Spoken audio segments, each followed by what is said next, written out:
And so this is like, what I'm gonna do today is more like, here's like the surface layer of the abuse dynamic. And then what drives the abuse dynamic is the codependent dynamic, right? So that's the caveat that goes with this. Right, so what we see then with abuse stuff, and this is like spousal abuse or like child abuse, or even in corporate stuff, you'll see like probably about, we figure somewhere around 20% of the people that are in corporate positions of power, CEOs, whatever, supervisors, vice presidents, whatever. So about 20% of those folks get into what we call the trap of bouncing back and forth between victim and tyrant. So they'll play victim, they're just all making everything so hard on me, blah, blah, blah, blah, blah. And then when they're dealing with their employees, they're tyrants. They're running whatever little control freak game that they're running, creating their own little, empire, and just, whatever, anybody, disagrees with them or challenges them, they get fired or whatever, right? Control, once again, right? So regardless of the abuse environment, we tend to see the same dynamic. And the basic dynamic is build up of stress, blow up. There's a remorse part of the cycle, and then the build up of stress, blow up, and it does this. So what the variable on this is the build up of stress. So there's another sort of way of thinking about stress. Stress proves the need for control. I mean, it doesn't, but in some sort of dysfunctional way it does. So if everybody's all stressed out, and what does stress create? Stress creates chaos. And chaos then creates the need for control. Could it question control? Could it be just questioning control? That's chaos. As soon as you start questioning control, you're creating chaos. If I'm a control freak, right. Yeah, that's what I'm going to reframe your questions as chaos, or insubordination, or mutiny.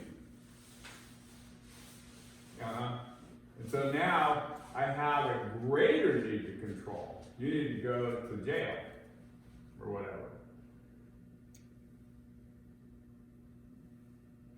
Yeah. So this is like one of the nifty little dynamics that's embedded in a control dynamic. It's like, how do I create in you, in this group of people, how do I create in you the need for you to vote me into control? Well, I create a lot of stress, I create a lot of chaos, and then I'm the answer to all of that. Just vote for me, and I'll bring sweetness and joy and light to everybody, and balance the budget. Yeehaw. You want more on this? Ann Wilson Chef's book, When Society Becomes an Addict, she goes into a bunch of detail on this dynamic. And so it's a pretty tough read, because this is written back in 1984 maybe, and that's when she was an angry feminist. And so she basically talked about this control dynamic, the way I'm defining it. She defined it as the white male system. I'm not going to disagree with that, but she softened that stance in her next book. She goes, no, it isn't just a white male system, it's any dysfunctional system works off of these principles, which is true. Alcoholic family system works off of these principles, you know, it's like codependency works off of these principles as well. Stress, chaos, control, right?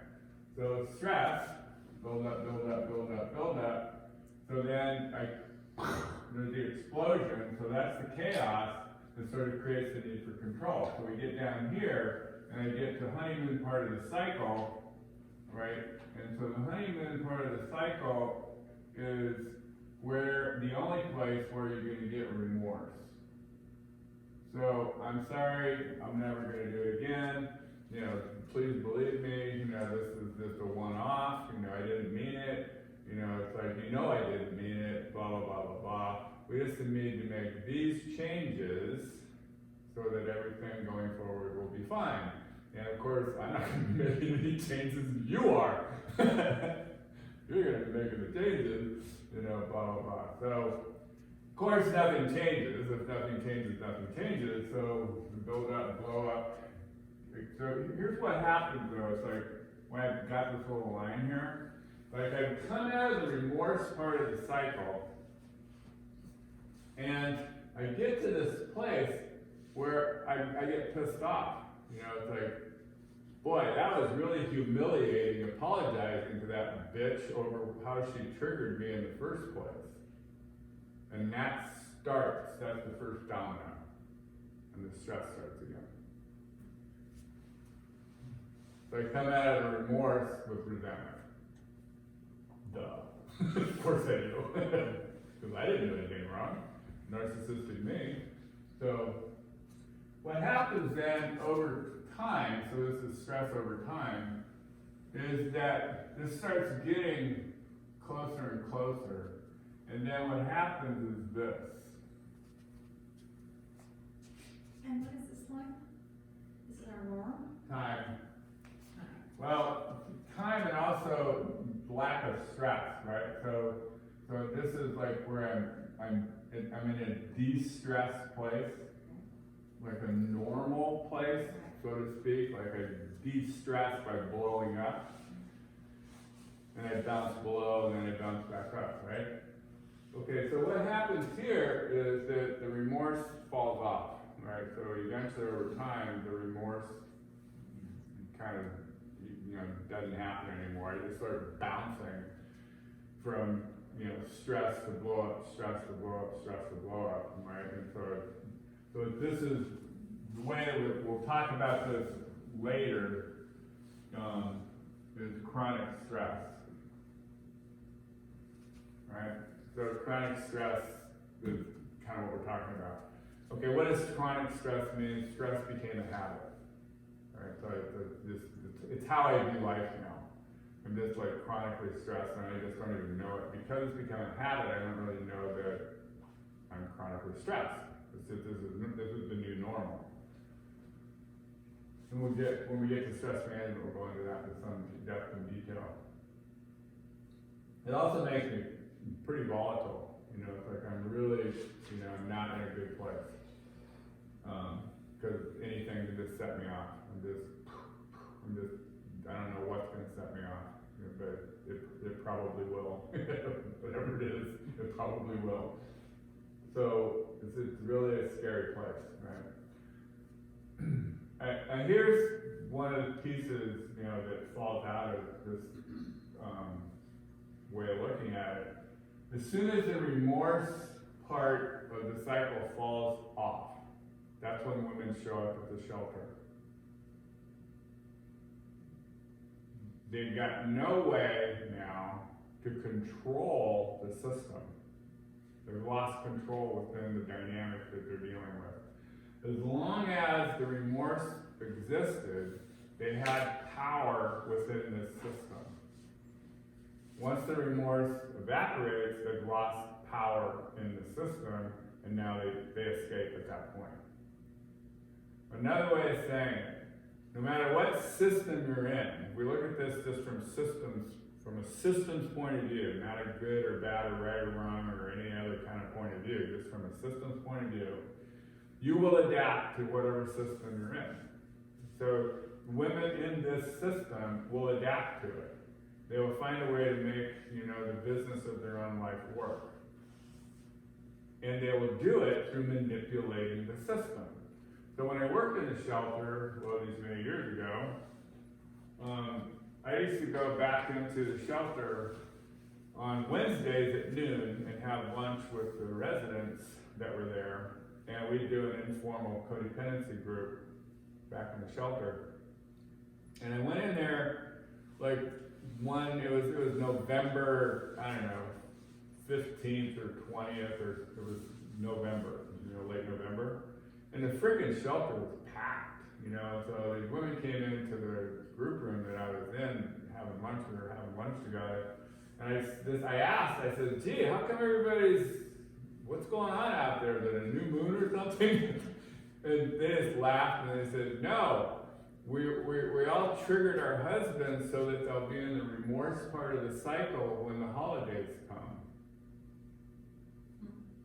Yeah, they knew how, they manipulated the system because it was a system they were stuck in. So I'm not saying against this, I'm not making a value statement here. I'm saying it's like when you look at this systemically, you're gonna make it work for you until you can get out. And so for many of the women that were in the shelter back then when I worked there, they couldn't get out of the system they were in for financial reasons was the big one. It's like, and oftentimes, the cliche that we had was, she's 17 years old, she's got 2 kids, no job skills, and no high school diploma. What's she gonna do? Yeah. Barefoot pregnant on the outskirts of town all over again. So she's stuck in the system, so she figured out a way to make it work for her by playing the game of the system until it doesn't work anymore. And then she leaves.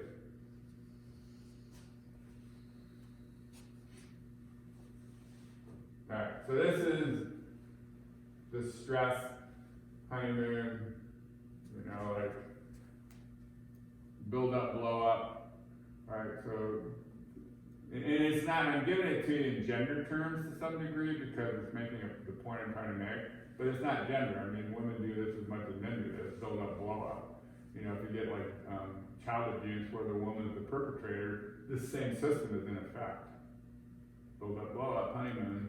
I didn't need it, honey. Yeah. Got it? Okay. Sucks, huh? Yeah. Don't do this. So the thing that I want to also highlight here is a stress-based system. So stress management, of course, is how you keep from getting into this mess. So when in doubt, tattoo this somewhere in your brain. When in doubt, 2 things. Stress management, safety at home. If I got those 2 things going on, stress management and safety at home, I'm pretty much in a good place and things will flow better than they won't. If I don't have safety at home, then I'm stuck manipulating a system to create safety for myself. And that safety is usually a function of control, because control creates what? The illusion of safety. What we learned growing up in our dysfunctional family systems is the only person that's safe is the person who's in control. Right? And control in an alcoholic or dysfunctional family system, the person who's in control is the person that's on top of the mountain. So it's the king of the mountain game. So if I'm king of the mountain, I'm safe. Everybody else is on your own. So safety equals control. So I do stress, chaos, control to create safety. And it doesn't work. All that work, and it still doesn't work.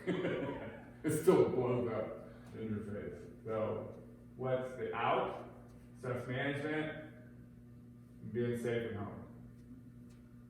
Which typically includes being alone with your dogs and your whatever, goldfish or something. Anyway, I'm being cynical. Okay, so that's like one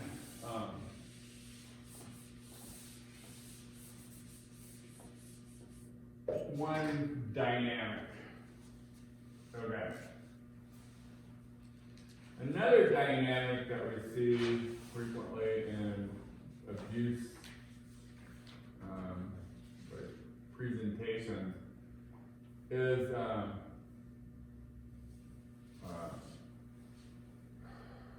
it's grounded in the idea that one of the rules of behavioral psychology, as it applies to relationship stuff, one of the rules then they come up with in behavioral psychology is that human beings are going to keep score. Right? So we're going to keep score. So your ego system will keep score. Right? The question is, what are you going to keep score of? Alright, so let's say I'm just a typical normal guy. I'm going to keep score of all the shit you owe me. Or all the shit you did to me and now you owe me because I need payback. So it's like typically I'm going to keep score in that regard. So when we talk about, healthy dynamics, healthy relationship dynamics, I'm going to keep score of other stuff. Like one of the things I'm going to sell to people when I'm doing couples counseling is the attitude of gratitude. In other words, I'm keeping score of the shit that I'm grateful for. Right? So you're going to keep score. The question is, what do you keep score of? Right? Alright, so if we're keeping score, so that's a given. The ego will keep score, period, the end. Given, at least according to behavioral psychology. That creates its own sort of pressure right out of the gate. So, here's, your wonderful pie. Well, not this pie, but the other pie. I couldn't help it. I had to do that. Alright, so a zero-sum game is a game wherein there's only so many pieces of pie. And if I get a piece of pie, I win. Yay! I got a piece of pie. If you get a piece of pie, you win and I lose. Got it? So, if I meet your emotional needs, from a zero-sum game perspective, I lose. Follow me? The logic of this? I do what you want me to do to make you happy, I lose.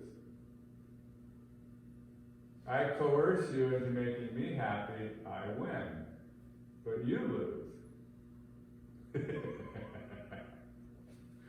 So we're in this wicked game of get even, right?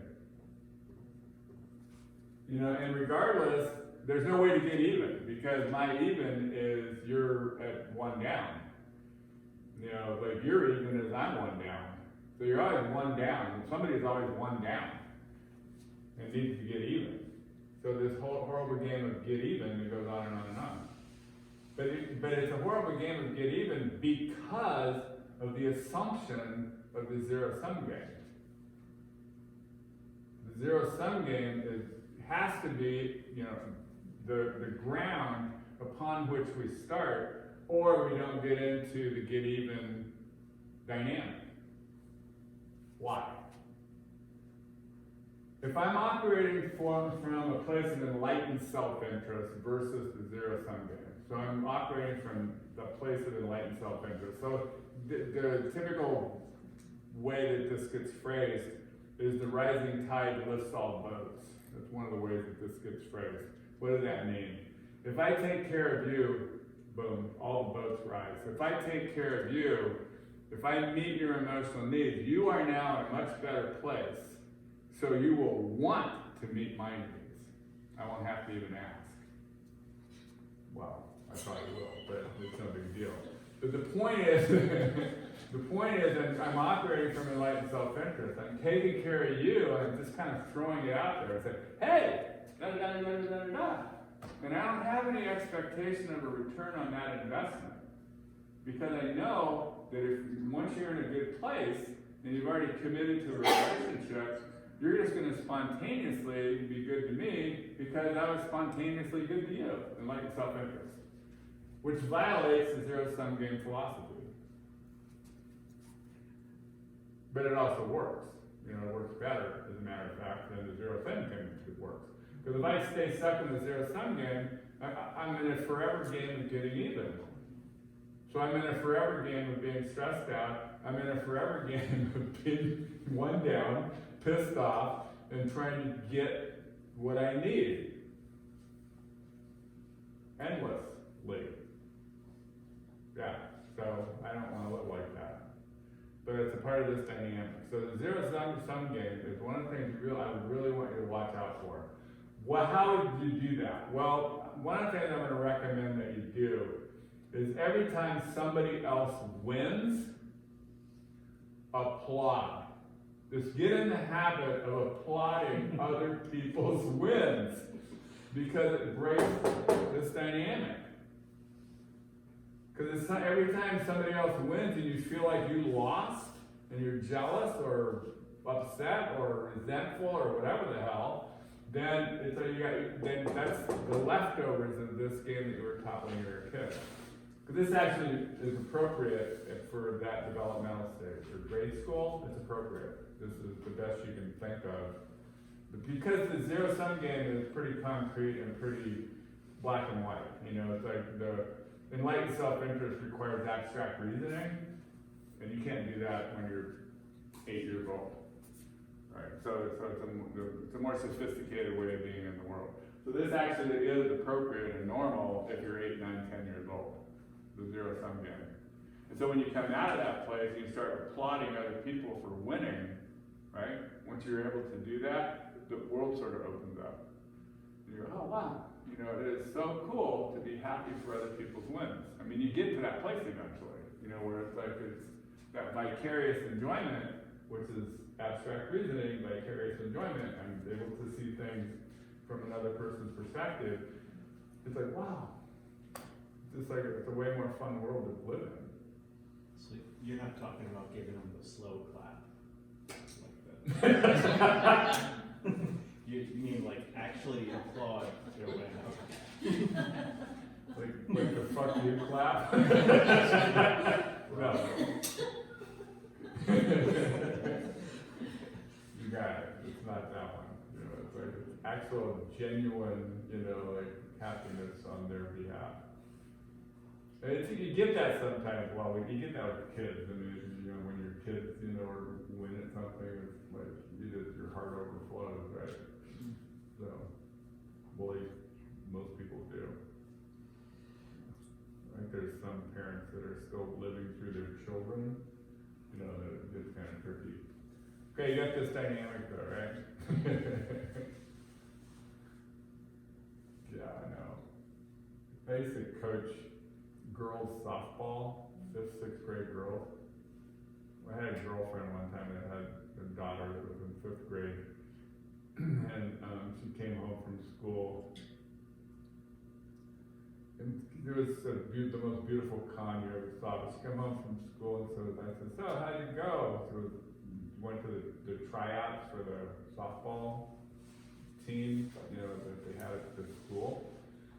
Well, I didn't get picked. Oh, that's too bad. There weren't enough coaches. There's this. How many girls? Well, there's like 10 of us that don't have a coach. Okay, I'll do it.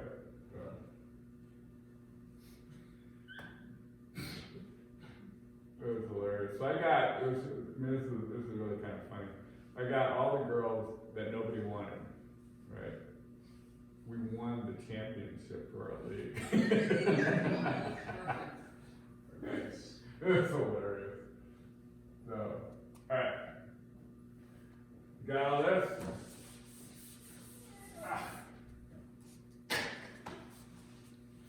that's the, pretty much the dynamics that I'm gonna like deal with, is those, essentially those two, the build up, blow up, and then the zero sum game. You know, those two really underpin a lot of what's going on with dynamically, you know, with abuse. Got questions on that? So it makes pretty much pretty straightforward. So you'll notice, you know, in the handout section on this that there is a couple of things on anger management that I'm not really going to go into. It's useful to read through that stuff because it's kind of good anger management theory. But I am going to talk a little bit about timeout for adults. So the way that it's written in the handout, timeout for adults as opposed to timeout for kids, because timeout for kids is a form of punishment. Timeout for adults is not. Because what you're going to do when because you're going to time yourself out. Now, you know, the way we set this up so that it makes it easy for you to like self-monitor on this, because the question is going to be, when should I put myself in timeout? When should I call timeout? That's always the question. So, do you trust your brain? Like, I think I need to call timeout. No, because you're going to bullshit yourself most of the time anyway. Do you trust your emotions? No, because once again, they're flip-flopping around when you are in a place where you should call timeout. You know, they're all over the place. So no, you're not going to trust your emotions, which leaves your body. Right? Your body, and those of us who are athletes, you know, it's like we trust our bodies pretty much for everything. Because of all the parts of you, the one part that will never lie to you is your body. So we're going to trust it because it's not going to lie to you. All right, so here's the piece. I'm going to trust my body in the sense that when I feel the body cue, I identify. So for me, the body cue is a knot in my stomach. Once I feel the knot in my stomach, I call timeout. Because I know, because I watch myself do it, the knot in my stomach will become a shooting energy going up my sternum, down my arms to fists, up to my face with a grin, because it's going to feel so good to smack the shit out of you. So I'm going to stop that domino progression right here. So it's body cue is going to be one of the things. I can't tell you what yours is. You know, I told you what mine is. Right, so that's something you observe, you know, and you kind of identify where it starts, where you going quote unquote out of control, where does it start? So for me it starts here. Other people it starts here, you know, like in their job. You know, other people it starts wherever the hell it starts. You know, and so some people, like one of the guys that I worked with a long time ago, I let him get away with this one because he didn't really have a lot of good body awareness. But the way he said it was, I know I'm getting ready to lose it because I get quiet. Well, that's not a body cue. But he didn't have good body awareness, so I let him go with it until he could get something better than that. So you kind of go with what you can get. But you want to know when to call timeout. All right. So what happens when you call timeout? Well, not much, but you made sure it didn't get worse. That's the good news. But you didn't solve the problem. You just made sure it didn't get worse. So ideally, when you call timeout, you know, typically you're in a situation where you're not going to do a formal, I need a timeout right now. I mean, that's socially probably not going to be what you're going to be doing. Basically, I gotta go to the bathroom, you know, or I need to leave, you know, it's like, I forgot, you know, it's like, you know, I need to put my kids to bed. So you'll get out of there on some pretense typically. But what I would want you to do at that point is there's a whole sort of thing, you know, on an anger log, and that's a pretty good format for just sort of looking at what went on inside of me that I probably need to look at so I can make some changes, right? Then I can solve the problems that put me into timeout. Because timeout just suspended the problem, it didn't solve it, right? So I've got to come back to it. I don't want to sweep it under the rug.